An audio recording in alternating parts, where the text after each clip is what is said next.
Le grand dialogue. Sigeka Foba. Le grand dialogue de l'émission de débat du studio Tamani sur votre radio. Chenni Beri. Halud Mauni. Chenni Beri. Sigeka Foba. Le grand dialogue. Mesdames et messieurs, comme tous les vendredis, voici une nouvelle édition du Forum de la presse. Ce soir, le grand dialogue, le Forum de la presse, bien sûr, va réfléchir sur 3 sujets. Le bilan d'IBK 4 années après. Est-ce que le bilan est positif ou négatif? Également, le régime de sanctions adopté par le Conseil de sécurité de l'ONU. Également, la trêve renouvelée entre la CMA et la plateforme. Nous n'oublierons pas également le rapport sur la presse écrite qui est appelé à disparaître selon certains observateurs ici au Mali. Nos invités, ils sont au nombre de 3 personnes. Makan Konaté, journaliste, Boubacar Yalkouye du journal Le Pays et Yeya Tandina de l'ORTM depuis Tombouctou. Je suis Mohamedou Touré. Le grand dialogue. Alors, pour cette première partie du Forum de la presse, nous allons parler du bilan d'IBK 4 années après. Les avis sont partagés. La majorité reconnaît des épreuves difficiles, mais pense que des progrès significatifs ont été enregistrés. L'opposition, en revanche, dénonce l'insécurité grandissante, la mauvaise gouvernance caractérisée, selon elle, par des scandales de corruption. Alors, Makan Konaté, que pensez-vous du bilan de Ibrahim Boubacar Keïta depuis le 4 septembre 2013 ? Merci. Cela fait maintenant 4 ans que le président Ibrahim Boubacar Keïta est à la tête de l'État. Pour parler de son bilan, bon, je dirais il n'y a pas que... Il y a des aspects positifs et il y a des aspects négatifs. Quels sont les aspects positifs? Au plan positif, je crois savoir, en ce qui concerne l'armée, que le président de la République a dû fournir des efforts. Par exemple, un soldat malien qui est tué sur le front, qui est tué au front, on lui donne 10 mois de salaire, contrairement à un sac de riz et 50 000 francs. À sa famille, quoi. Voilà, qu'on donnait aux défunts. Mais il a rehaussé à 10 mois de salaire. Et certainement avec... 2 ou 10 10 mois. 10 mois de salaire. 10 mois de salaire. C'est un premier pas, c'est une bonne chose. Je crois qu'il peut faire mieux encore. Il peut faire mieux. Deuxième chose, c'est qu'en ce qui concerne, par exemple, les per diem des chauffeurs, au niveau de la fonction publique, okay. Quand on prend les chauffeurs, ce problème-là avait été déjà posé. Je me rappelle bien par le secrétaire général de l'UNTM, Chaka Diakité, à l'époque, pour dire que les primes des chauffeurs sont vraiment réduites. Mais quand on va au plan général, au niveau sécuritaire, au niveau de la santé, oui, je n'ai pas terminé d'abord avec les primes. Donc, c'était 2000 francs. C'était 2000 francs de primes par jour. Donc, il a rehaussé ça à 20 000 par jour. Donc, certainement, c'est pour répondre à une revendication posée par la centrale syndicale du NTM depuis le temps de Chaka Diakité. Bon, voilà. J'ai retenu ces quelques points positifs dans sa gestion du pouvoir. Mais les points négatifs... On va revenir aux points négatifs. On va poursuivre avec les points positifs d'abord. Monsieur Yalkouye, est-ce que vous voyez des côtés positifs par rapport au bilan de 4 ans d'IBK au pouvoir? Moi, je vois un bilan catastrophique, à mon entendement. Et je vais sur la base des raisons pour lesquelles le peuple malien a apporté sa confiance au président Ibrahim Boubacar Keïta. Oui, mais restons d'abord du côté positif avant de revenir au côté négatif. Je n'en vois pas. Vous n'en voyez pas? Je n'en vois pas. Alors, monsieur Yeya Tandina, est-ce que vous aussi, vous voyez ou vous ne voyez pas de côté positif par rapport au bilan d'Ibrahim Boubacar Keïta? Bonsoir d'abord à l'ensemble des auditeurs qui nous écoutent sur l'ensemble du territoire national. Moi, je dirais qu'il y a des hauts et des bas. Quels sont les hauts? Oui, je dis à Tombouctou d'abord, il faut reconnaître qu'après la reconquête, nous avons vu à travers le PURD, le programme d'urgence pour le retour de l'administration, ça a été une réussite comparativement aux autres régions du Nord. Et nous avons bénéficié à travers ce programme d'urgence de la route Tombouctou-Kabara qui était là, qui était vraiment un casse-tête et qui a embêté beaucoup les populations au sein de la ville. La route Tombouctou-Léré actuellement, dont les travaux ont été arrêtés depuis Soumpi il y a un certain temps et qui doivent reprendre également à partir de ce jour, au moment où je vous parle. La SATON vient de commencer les travaux ce jour même, de reprendre les travaux du moins. Donc ça, ensuite il y a eu la centrale thermique. La centrale thermique qui est en train d'alimenter, qui va alimenter très bientôt toute la région. Elle est déjà opérationnelle car elle prend en compte toute la ville de Tombouctou. L'extension du réseau électrique public. Et voilà en sorte quelques points que les Tombouctiens retiennent quand même du mandat d'Ibrahim Boubacar Keïta. Au plan sécuritaire, nous allons revenir avec les points faibles parce que là c'est catastrophique. Voilà donc ce qu'on peut retenir quand même au niveau des actions par rapport, comparativement aux autres régions du Nord. J'ai dit que Tombouctou est en avance sur les autres villes. La majorité présidentielle pense qu'il y a eu un bilan positif concernant la réforme de l'armée, l'emploi des jeunes et la promotion du genre. Est-ce que vous confirmez cela? Bon, moi je ne pense pas, je ne confirme pas. Je ne confirme pas parce qu'il y a toujours des faiblesses, surtout au niveau genre. Et au niveau de l'armée, nous attendons beaucoup parce que dans des zones comme les régions du Nord, je vous jure que c'est difficile à l'armée d'assurer la sécurité à travers les moyens terrestres.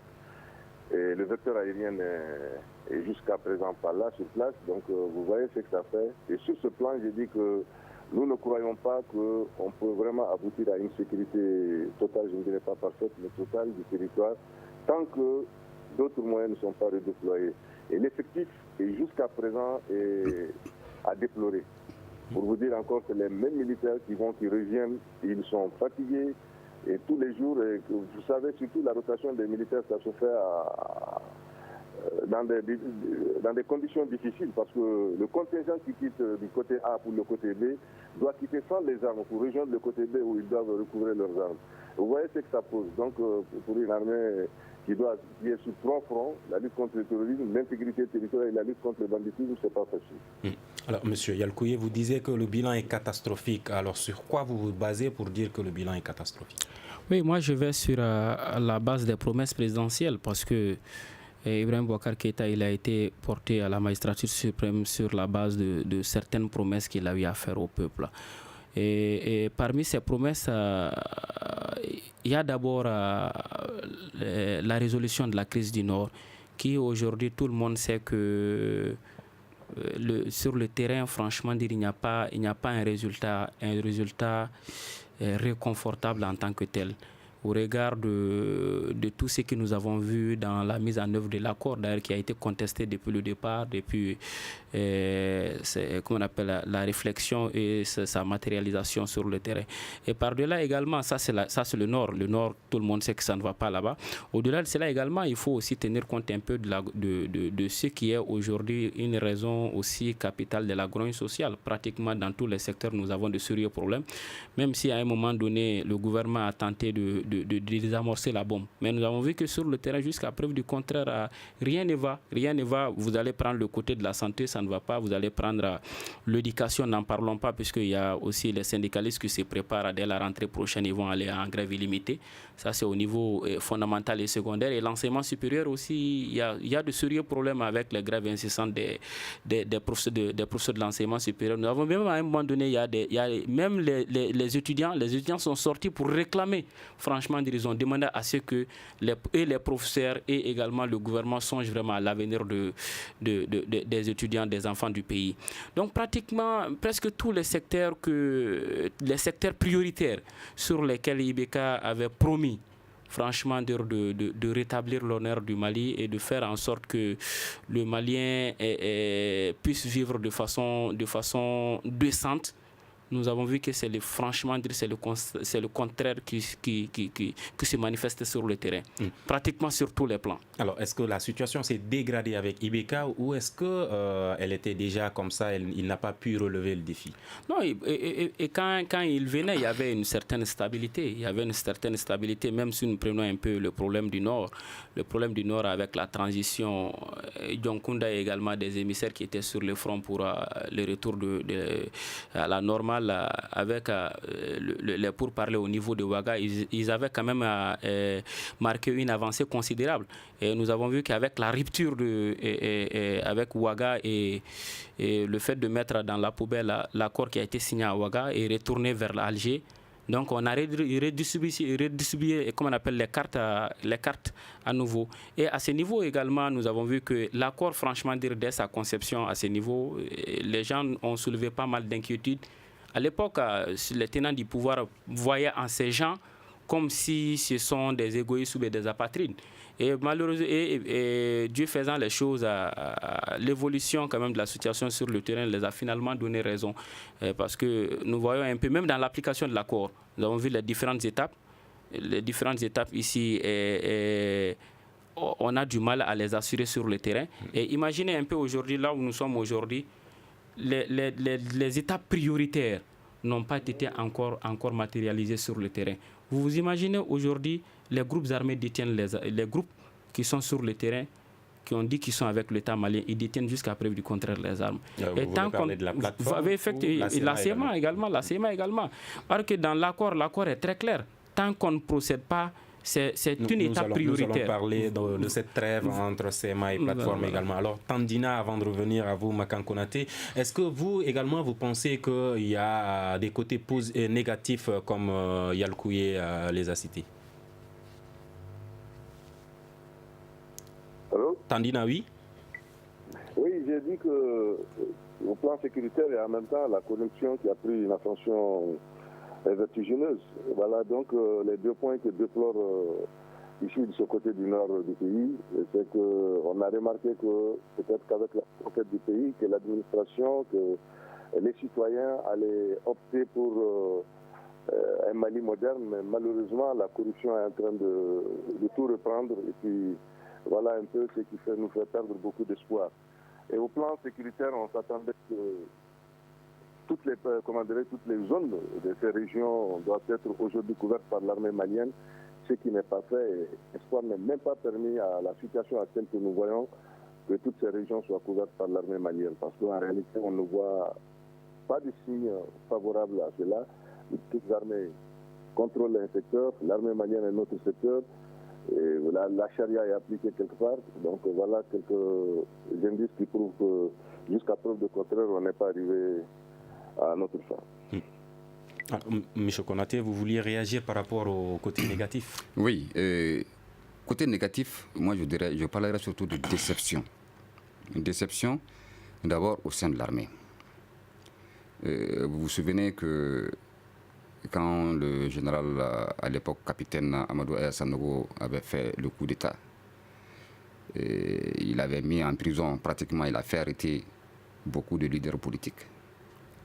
Et celui qui était resté chez lui et même protégé par les hommes de Amadou Aya Sanogo, c'était Ibrahim Boubacar Keïta. Pourquoi Parce qu'il pensait que, c'est pourquoi je parle de déception, parce qu'il pensait que quand Ibeka allait venir au pouvoir, que c'est un espoir pour l'armée, compte tenu des propos qu'il tenait avant d'être président de la République. Pour le Mali ou pour l'armée? Pour l'armée, pour le Mali. Donc, ils l'ont protégé et les Aya Sanogo ont fait même campagne pour Ibrahim Boubacar Keïta, une première au sein de l'armée. Une fois élu, voilà, nous constatons que c'est la déception. Déception, parce que nous l'avons dit à un moment donné, les PGA de nos troupes qui se trouvent sur le terrain étaient détournés par les hauts gradés de l'armée. Nous avons constaté qu'il y a eu des surfacturations quant à l'achat de matériel militaire. Nous avons constaté qu'il y a eu détournement de carburant, etc. etc. Ça, c'est du côté de l'armée, maintenant, du côté de la santé. Ça, c'est au sein de l'armée. Et puis, Ibeka a tenu des propos qui avaient sonné comme une sorte de bombe dans le cœur des Maliens. Quand il est venu, il dit, oui, moi, président de la République, je ne vais pas négocier avec ceux qui ont les armes. Il voulait parler, il faisait allusion aux rebelles. Mais par la suite, il s'est assis à la même table que les rebelles pour négocier. Quand il est venu, il dit, bon voilà, moi, mon quinquennat, mes 5 ans, je les place sous le signe de la lutte contre la corruption. On a parlé tout de suite de l'armée. Le scandale au sein de l'armée, le matériel militaire, le scandale des engrais frélatés et tant d'autres scandales, hein, l'achat de l'avion présidentiel, etc., etc. Donc voici 2 propos que le président a tenus. Je place mon mandat sous le signe de la lutte contre la corruption, et la corruption n'a pas été combattue comme les Maliens le souhaitaient. Je ne vais pas m'asseoir à la même table avec des gens qui ont les armes. Vous êtes allés vous asseoir à la même table avec ces gens. Donc voici des choses qui sonnent comme une sorte de déception. Alors, il a fait beaucoup de promesses en disant « je le dis, je le ferai, Inch'Allah ». Certains observateurs pensent que Ibeka ne mesurait pas la dimension de la situation du pays. Est-ce que vous partagez cette... Ne pas mesurer la dimension de la situation du pays. Quand on devient président de la République, on est entouré de conseillers. On est entouré de conseillers. On connaît la situation. Ibeka connaît le Mali bien avant d'être président de la République. Il a été ambassadeur, il a été ministre, il a été premier ministre avant de devenir président de la République. Donc il connaît la situation du Mali. Donc quand tu viens au pouvoir, tu tiens des propos, il faut les tenir. Parce que c'est le peuple qui te regarde. C'est ce peuple-là qui a voté pour toi. Donc quand tu t'engages à donner satisfaction à ce peuple et que tu ne le fais pas, tu as failli. Ça, c'est une faute, parce que c'est un engagement qu'il a pris. Et normalement, Ibeka même doit présenter ses excuses au peuple malien pour n'avoir pas tenu certaines promesses qu'il avait tenues. Et donner des explications pourquoi. Pour que nous puissions comprendre ce qui s'est réellement passé. Mais il ne l'a pas fait. Il ne l'a pas fait. Ibeka, en général, se contente de passer par les leaders religieux, hein, par les communicateurs traditionnels. Mais c'est une partie du peuple, mais ce n'est pas eux, le peuple. Le peuple se trouve un peu partout. Et le peuple a besoin d'informations. Le peuple a surtout besoin d'informations. Et quand tu t'engages à faire quelque chose et que tu n'arrives pas à le faire, aie le courage politique de venir devant ce même peuple pour dire voici, j'avais décidé de faire ça et je n'ai pas pu le faire parce que. C'est ça la communication. Alors, 30 secondes pour chacun avant d'entamer la seconde partie. Déjà, il y a l'opposition qui pense que le bilan est mitigé. Tchéblin Dramé estime que l'insécurité a gagné le centre du pays et la mise en œuvre pour l'accord pour la paix connaît un retard significatif. Pour lui, le reste du mandat d'Ibrahim Boubacar Keïta, Ibeka devrait s'atteler à la bonne organisation de l'élection présidentielle pour assurer l'alternance. Alors, Yaya Tandina, que pensez-vous de cette déclaration de Tchéblin Dramé qui pense que Ibeka doit juste organiser l'élection présidentielle de 2018? Bon, en réalité, c'est des déclarations politiques. Chacun a sa vision. Moi, je pense que c'est difficile quand même par rapport aux objectifs qui s'est fixés de les atteindre en une année parce qu'après les 4 ans, c'est facile de voir quand même les résultats. Mais comme je l'ai dit, en tant qu'observateur au niveau de la région de Tombouctou, je pense qu'il y a des hauts et des bas. Et parmi ces résultats, moi je parle quand même de progrès au niveau de la région de Tombouctou, malgré qu'il y a eu une résistance pacifique ici. Donc cette résistance pacifique a payé pour les communautés aujourd'hui qui reconnaissent qu'il y a eu au moins le goudron qui était un rêve, il y a eu beaucoup de réalisations. Mais par rapport à l'insécurité, les populations sont restées à leur fin et je ne pense pas que d'ici une année, on pourrait combler ce vide. Voilà. Yalkouye, est-ce que vous pensez qu'il reste une année pour Ibeka avant les élections 2018, que quelque chose va changer? Absolument rien. Du moment où pendant les 4 ans, on n'a rien vu franchement de positif. C'est pas les une année qui reste qu'il faut vraiment espérer jusqu'à présent. Parce que 2018 déjà, nous serons à l'orée des campagnes et tout le monde connaît les politiques qui vont s'orienter vers comment peut-être préserver le fauteuil ou également par peur de se faire détrôner, ils vont vraiment s'orienter vers d'autres actions qui n'ont rien à voir avec celles qui expriment l'aspiration du peuple aujourd'hui. Et moi, je trouve que là où nous sommes aujourd'hui, franchement, il faut préparer l'après Ibeka parce que ce qu'il a présenté pendant les 4 ans, ça veut dire qu'il n'a aucune solution pour ce pays. Et ceux qui l'entourent également ont vraiment prouvé au peuple malien qu'ils ne peuvent absolument rien faire pour ce pays-là. Konaté, 30 secondes, à quoi peut-on s'attendre pour... Oui, si nous nous prenons garde, nous partons directement vers une crise électorale en 2018. Si nous nous prenons garde. D'abord, le fichier électoral n'a pas été nettoyé. L'URD avait envoyé une délégation au niveau de la délégation générale des élections pour dire qu'enlever au moins les noms des morts. Semble-t-il, le délégué général n'a pas voulu faire ce travail-là. Le fichier n'a pas été nettoyé. De son élection à maintenant, il y a 4 ans. En 4 ans, il y a des jeunes qui ont eu l'âge de voter, qui doivent se faire inscrire sur la liste électorale. Il y a tout ce travail-là qui doit être fait. Il faut imprimer ceci, cela. Je crois qu'en 2018, on ne peut pas, le Mali ne peut pas être en mesure d'organiser les élections. Et là, dans ce cas, nous partons vers une crise électorale. Vous pensez que les élections de 2018 seront reportées? Je pense. Et je suis surpris. Quand j'ai écouté votre papier, je suis surpris d'attendre que Tchébélé a parlé d'alternance. Parce qu'au niveau de la plateforme, il y a le collectif pour la défense de la République, qui est représenté dans le porte-parole Eras Bach, qui avait demandé l'alternance au sein de la plateforme. Mais en Assemblée générale, cette alternance-là a été rejetée. Et je suis surpris que Tchébélé vienne parler d'alternance aujourd'hui. Je suis vraiment surpris. Merci. Fin de cette première partie. Avant de nous retrouver pour la seconde partie, je rappelle que vous suivez le Forum de la presse. Vous écoutez Studio Tamani, votre avis nous intéresse. Écrivez vos commentaires et suggestions sur la page Facebook et dialoguez avec nous. Studio Tamani, c'est aussi les réseaux sociaux.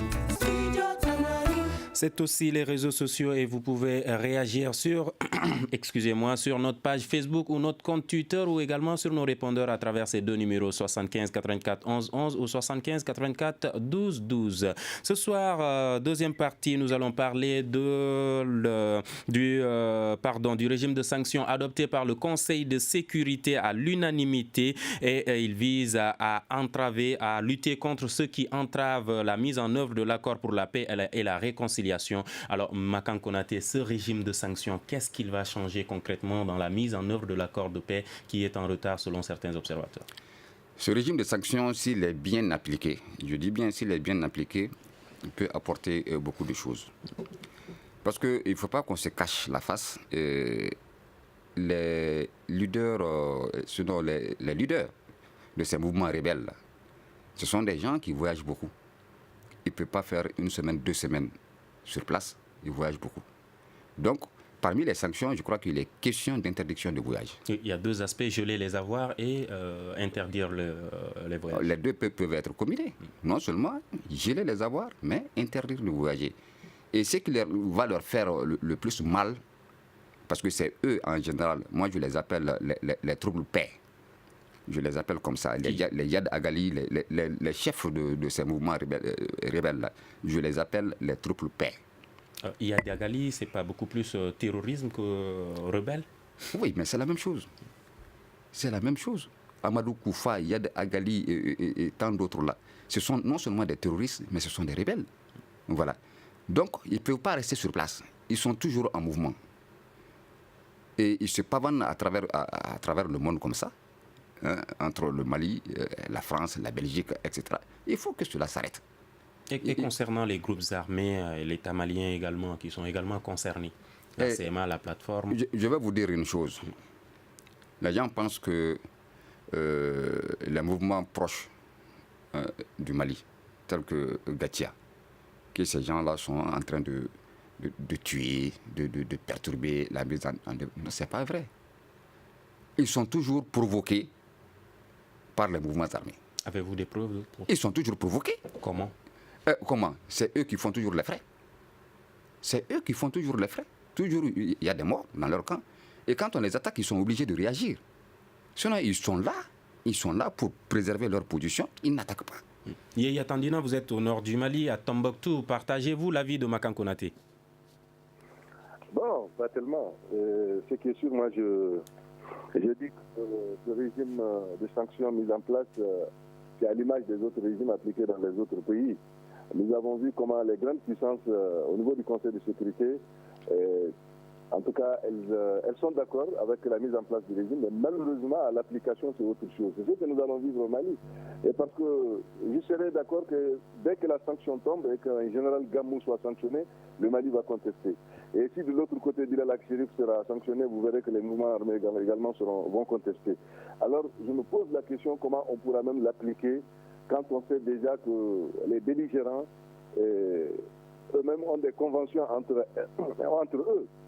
Parce qu'il s'agit pour ces deux mouvements, la plateforme et la SEMA, de jouer d'abord sur leurs propres intérêts. De jouer à leurs propres intérêts. Ce n'est pas l'intérêt de la patrie d'abord. C'est que les gens font la confusion. C'est d'abord à leurs propres intérêts qu'ils font toute cette guerre. Alors, si je dois gagner Kidal ou bien si une partie ou autre doit gagner quelques parties du Nord, parce que si vous prenez tout de suite l'entente entre le Mali et puis ces gens-là, Kidal a été cerné au Mali, Gao pour la plateforme, Tombouctou pour la SEMA. C'est une division qui ne dit pas son nom. Donc moi je crois que c'est des intérêts qui sont en jeu. Si la sanction tombe sur une partie, vous verrez la contestation des autres. Et l'application serait autre chose. Moi je ne suis pas tellement optimiste. Yalkouye Tandina pense que l'application va faire défaut.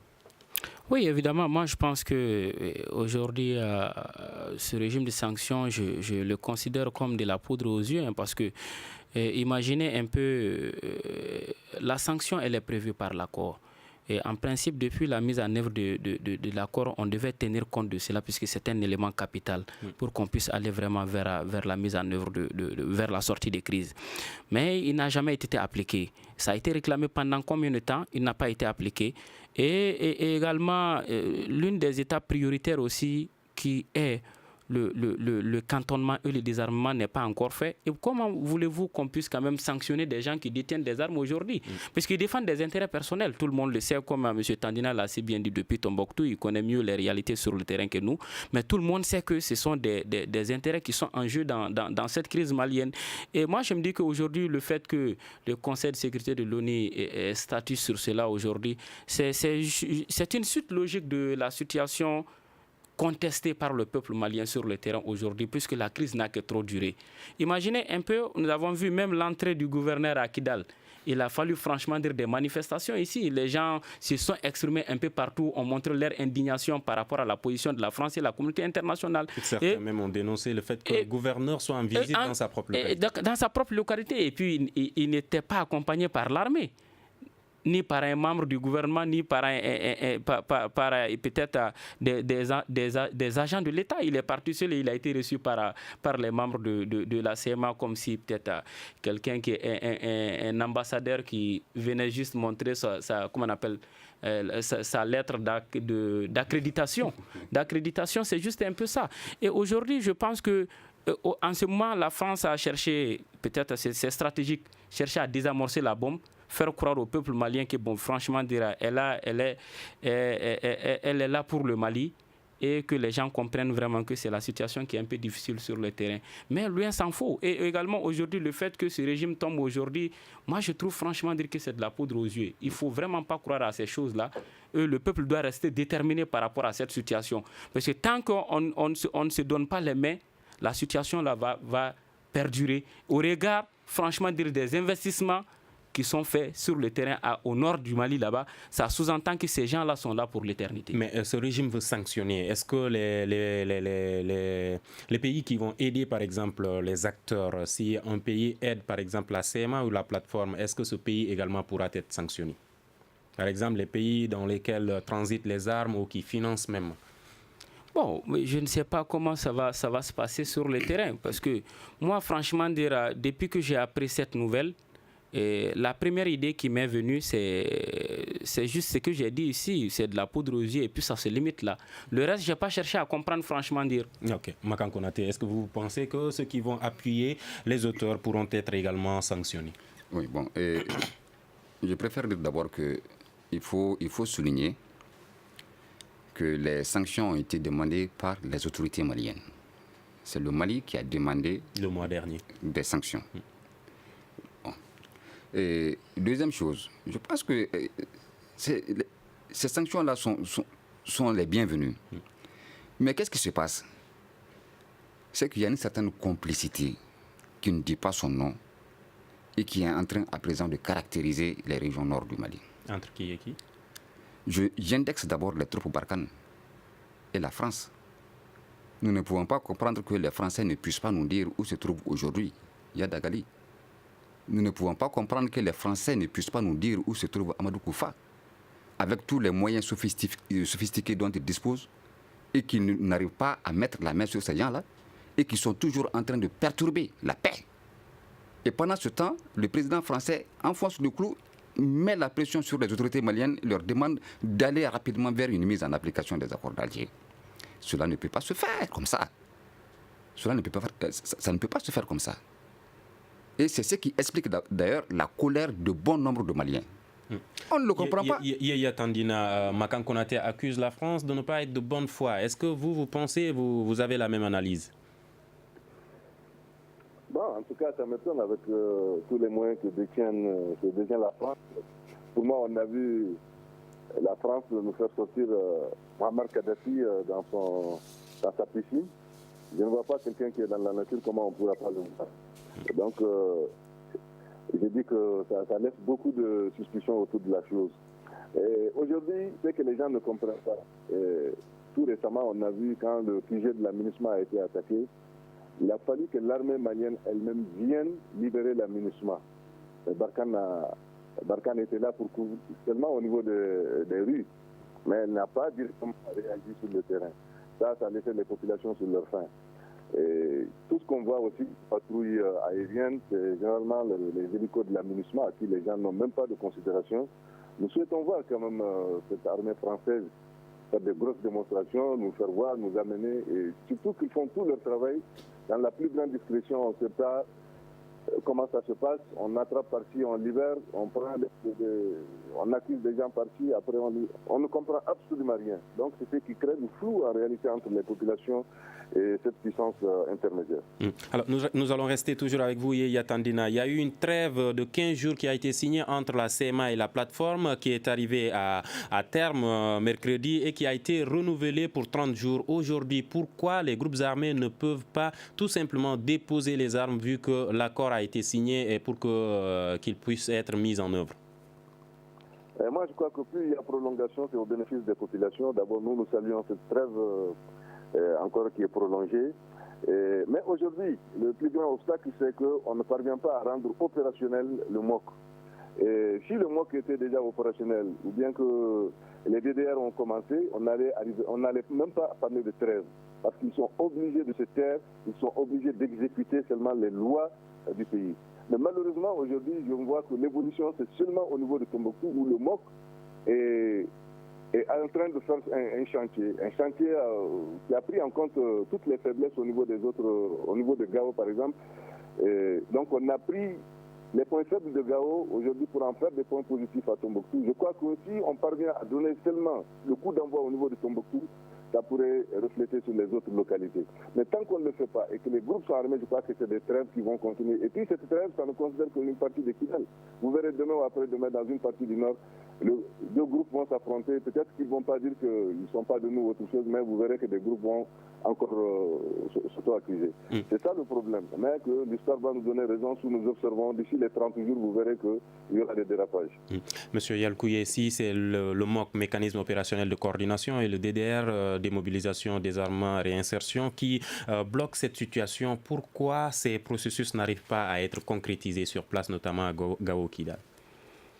Oui, c'est un peu ça, parce que nous avons vu que même avec l'opérationnalisation du MOC sur le terrain, l'État malien a enregistré des difficultés et aussi vraiment des dégâts très importants, surtout avec ce qui s'est passé à Gao, tout le monde le sait.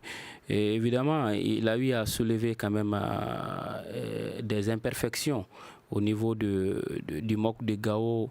Et nous souhaiterons franchement dire que dans les autres localités, ils pourront faire tout pour ne pas être butés à ces mêmes problèmes. Mais le problème est que le MOC, c'est une bonne chose, c'est un pan de l'accord, mais dans son application sur le terrain également, ça a vraiment fait des impacts négatifs qui font que les gens ont peur aujourd'hui. Imaginez un peu, au niveau de Gao avec le MOC, pratiquement la population a vu aussi l'insécurité, une sorte d'insécurité grandissante, puisque pratiquement toutes les petites attaques qui se font à l'intérieur de la ville ou aux alentours, pratiquement ce sont ces mêmes gens qui sont indexés parce qu'ils ont les armes, ils se promènent avec. Et également, ça a aussi créé une sorte aussi de clanisme à l'intérieur. Vous voyez, ceux qui sont de la plateforme se promènent à part, ceux qui sont de la CMA se promènent à part. Donc ça veut dire qu'il n'y a pas cette cohésion qui est vraiment tant recherchée entre les différents éléments, les différentes unités qui composent aussi le MOCA à ce niveau. Ces troupes qui doivent sécuriser, on a vu leurs véhicules qui ont été volés. Volés également. Donc cela veut dire qu'il y a franchement beaucoup de problèmes à ce niveau. Mais aujourd'hui, il faut forcément aller également faire le désarmement, comme vous l'avez si bien dit. Tant qu'on ne fait pas le désarmement, tout ce que nous allons faire, franchement, ça va être comme si on verse de l'eau sur la terre. Makan Yalkouye pense que tout passe par le désarmement. Est-ce que vous pensez qu'il y a une autre solution? Si, il y a une autre solution, c'est que la France joue vraiment sa partition. Que les Français arrêtent de jouer à un double jeu. Parce que moi, personnellement, j'ai même Donc, vous pensez que c'est la France qui est à l'origine des problèmes? Tout le problème du Nord, c'est les Français. Tout le problème du Nord, c'est la France. C'est eux. Et ils sont là-bas, ils savent pourquoi ils sont là-bas. Ils sont là-bas pour d'autres intérêts qui n'ont rien à voir avec l'intérêt du peuple malien.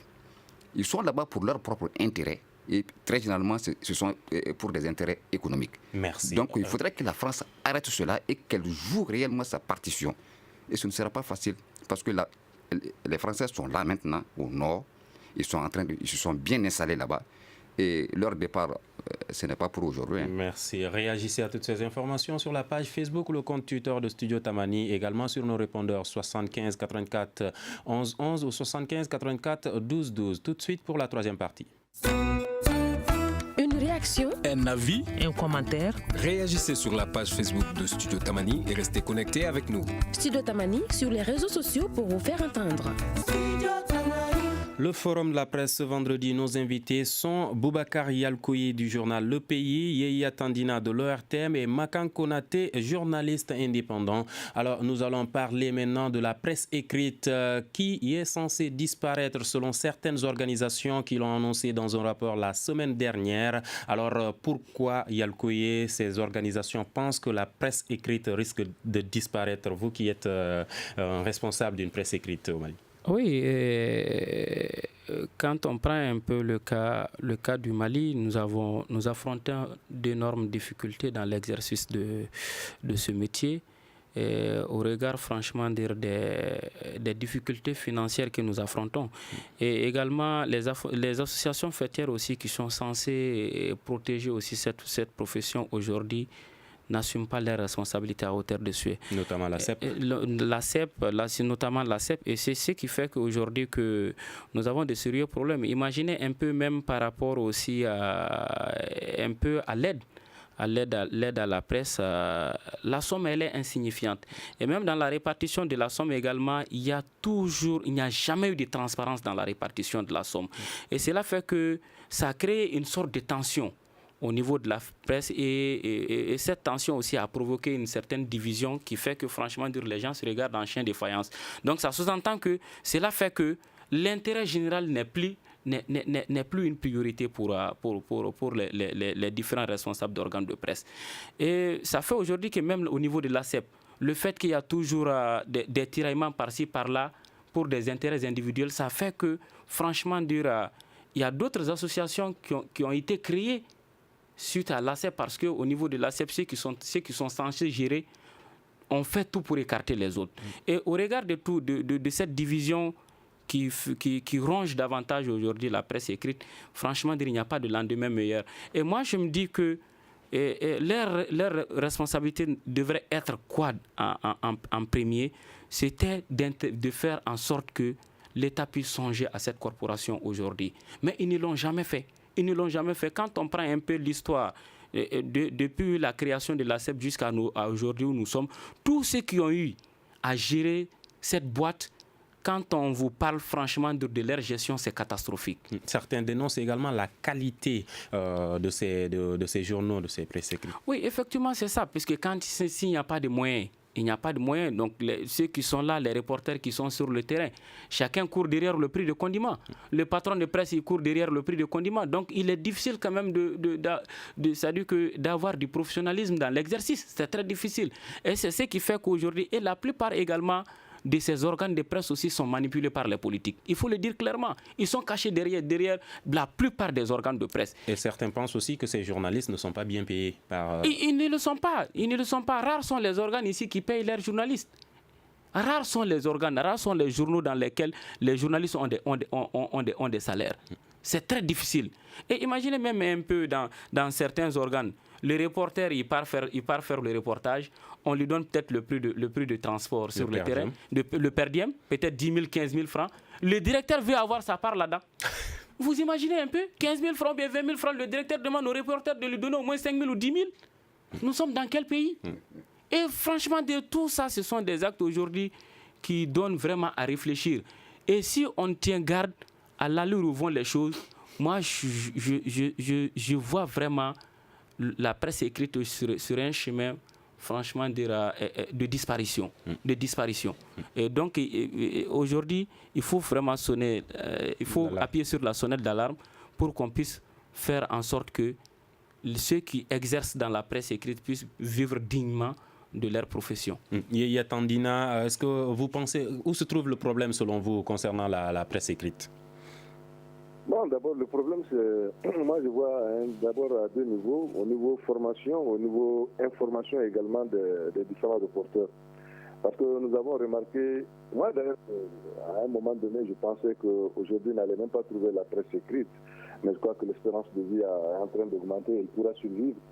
Si l'État parvient à réorganiser le secteur, si l'État parvient à mettre les moyens à la disposition de ce secteur, parce que la presse écrite contribue énormément au développement et participe à la vie politique et à la vie, au développement de la nation. Donc moi je dis d'abord, si vous voyez en réalité les problèmes qui existent sur le terrain, j'ai l'habitude d'accueillir certains reporters qui viennent des organes de presse écrite. Je sais dans quelles conditions ils viennent, je sais dans quelles conditions ces gens-là vont sur le terrain. Et si ce n'est pas par solidarité, je crois que ce serait difficile qu'ils apportent même avec eux des éléments.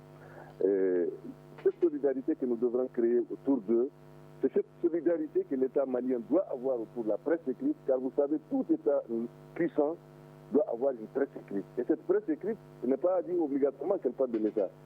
Elle doit être là pour veiller, dénoncer, elle doit, comme on le dit, comme on le dit, presser. Donc cela contribue à beaucoup de choses pour le développement. Vous avez parlé du rôle de l'État, mais est-ce que la responsabilité première n'incombe pas aux acteurs eux-mêmes d'abord? Oui, dans un premier temps, comme j'ai dit, vous voyez les méthodes de recrutement même de ces reporters. Ils viennent du néant, il sait que j'ai dit, il manque de formation, et c'est pourquoi souvent ils donnent même des mauvaises informations. Et la plupart aussi s'intéressent seulement à ce que disent les réseaux sociaux pour pouvoir enrichir leur page. Ce n'est pas ça. Pas de témoignages forts sur le terrain. Ils n'ont pas les moyens en réalité d'appeler les acteurs sur le terrain. Ça, souvent, ça pose problème. Donc, vous voyez, c'est pourquoi j'ai dit l'État doit, dans un premier temps, c'est lui qui doit en réalité mettre les moyens à la disposition de ces organes de presse. Et aujourd'hui, pour que les acteurs eux-mêmes puissent mieux travailler. Mais si on laisse chacun à son côté, chacun va chercher son pain seulement, mais pas pour l'avancée de la presse écrite. D'accord. Makan Konaté, selon vous, qu'est-ce qui va empêcher la disparition de la presse écrite au même? Vous savez, le doyen Gassou Drabo, lors d'une de ses communications, il a fait une déclaration que je n'ai pas oubliée. Il a dit que beaucoup de jeunes gens viennent dans la presse, pas par amour, mais par nécessité.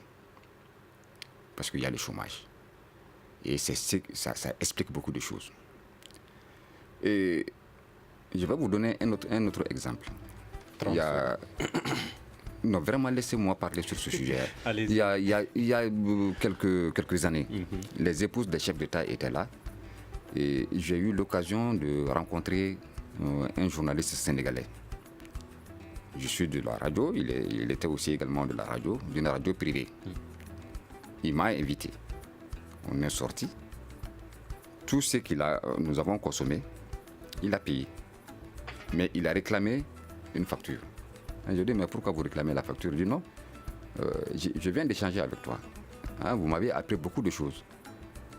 Mais une fois retourné, à Dakar, on me rembourse mon argent. J'ai dit, ah bon. On a parlé salaire. Il me dit que lui, il est stagiaire. Il est payé à 150 000 francs CFA. Un stagiaire? Un stagiaire. 150 000 francs CFA. Frais de stage, donc, pas salaire. Voilà. Donc, vous voyez, comparez ça un peu à un journaliste malien. 150 000 francs, ça c'est le même. Il y a des directeurs de publication qui ne touchent pas cela. La différence est énorme selon certains responsables de la presse. L'ancien président de la Maison de la Presse a dit... On aura d'autres occasions, Makan, de parler de cette question. Alors, c'est ce qui met fin à ce forum de la presse. Nos invités, Makan Konaté, journaliste indépendant, Boubacar Yalkoui du journal Le Pays et Yeya Tandina de l'ORTM Tombouctou. Je suis Mohamedou Touré. À la prochaine. Le grand dialogue. Le grand dialogue de l'émission de débat du studio Tamani sur votre radio.